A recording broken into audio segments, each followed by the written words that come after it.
बदतमीज बहू।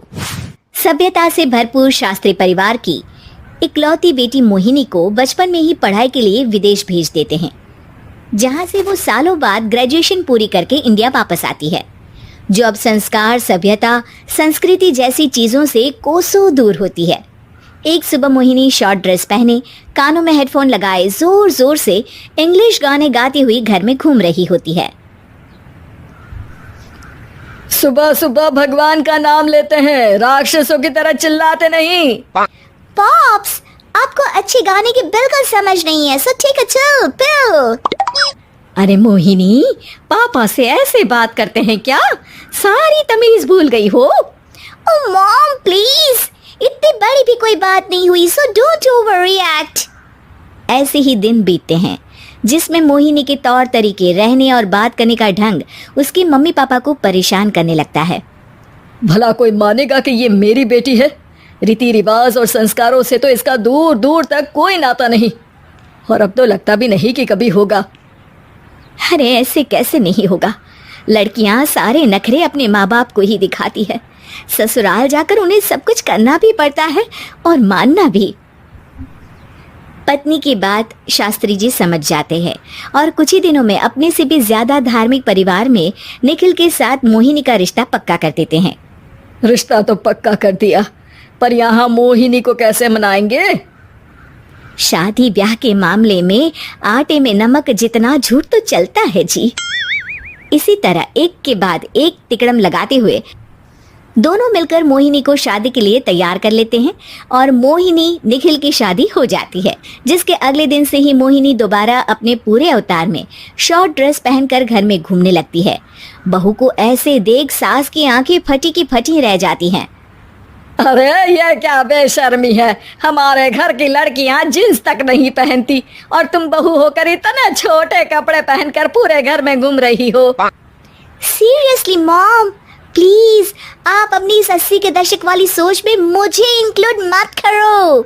हाय तौबा, एक तो बेशर्मी दिखाती है, ऊपर से सास के साथ जुबान भी लड़ाती है। अरे जल्दी कपड़े बदल कर आ, घर की पहली आरती तुम्हें ही करनी है। इतनी देर में निखिल भी वहां आ जाता है। माँ पापा आने वाले हैं, पूजा का सारा सामान तैयार है ना?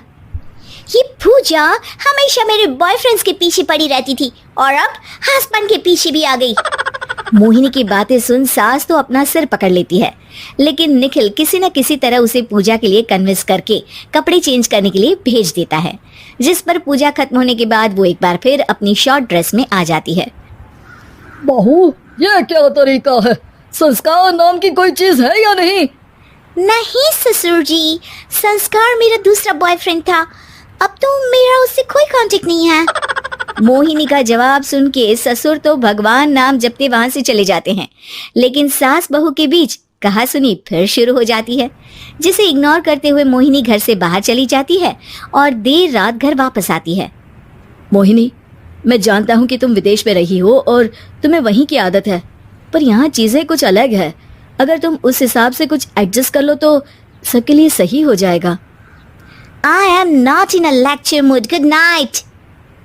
अगली सुबह मोहिनी देर से उठकर एक बार फिर उसी तरह सबके सामने आती है, जिस पर उसकी सास कुछ बोले उससे पहले ही मोहिनी की दोस्त मोनिका और रचल वहां आ जाती हैं। Oh hi darling, how are you? OMG, we missed you so much. I missed you too darling. Ram Ram, इन्होंने तो तुमसे भी छोटे कपड़े पहने हैं। अरे तुम लोगों के अंदर कोई शर्म लिहाज बाकी भी है या सब बेच खाई?